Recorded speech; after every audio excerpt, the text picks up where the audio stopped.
So you've got your plans designed with your architect or your draftsman. Yeah. What's the best process after that to lodging them with town planning? Well, one of two things. The first part is whether you need a town planning permit. Hopefully, if there's exemptions under the planning scheme on your site, you're able to pursue those and not have to go through that process. Number one. Winner. A winner, absolutely.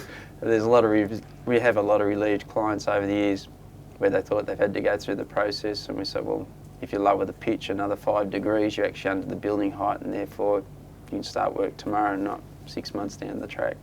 So they're delighted, obviously. I would be quite delighted too. Yeah. In our case, there was a couple of things that triggered the planning permit. Unfortunately, the main overall one was the bushfire management overlay, so we couldn't avoid with varying the design to be exempt from the planning permit process. So hence why I said, given that it's a single story, low impact on the neighbourhood and the streetscape, fairly straightforward in relation to all the planning aspects and the amenity of the area. What you had was enough to go with it. When you get into 2-story developments or a bit more extravagant building bulk size, well then that's when you need to call in a planning consultant, in my opinion, if you want to try and expedite the process.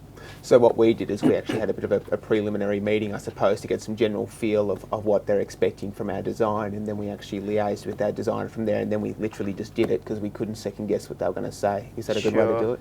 Oh, look, it doesn't hurt. Unfortunately, talking about horror stories is, I know a lot of people that have gone through that process, sat down, threw the concepts in front of them, and they're saying yes, yes, yes. They lodge the plan, it goes to another officer, even if they reference their previous preliminary conversations with a particular officer that may or may not be there by the time you get to lodging a formal application.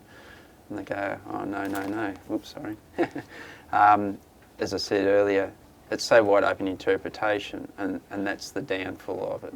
I know councils like the local one encourages the preliminary application consult, but things change at such a rapid rate, including the staff personnel, internal policies and decision making.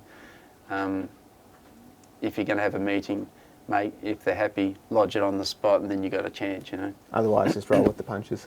Correct. Yeah, and it feels very much like there's kind of no really one person in charge. You kind of have to run between your engineer, between town planning, between your building surveyor and your designer, and nobody's really got the reins anywhere. And it's a matter of kind of almost, it feels like you have to massage it through everybody as best you can and hope that there's no anomalies that come and bite you. Yeah, well, it does feel like that for sure, and hence why, as I say, we provide the service to at least direct you in the right direction.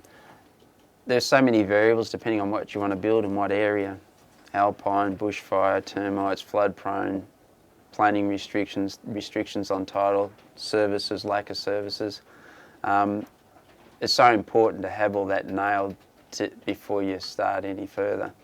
And as the owner, the builder, the developer, you pull the information from your team and then you put together what's relevant for the job.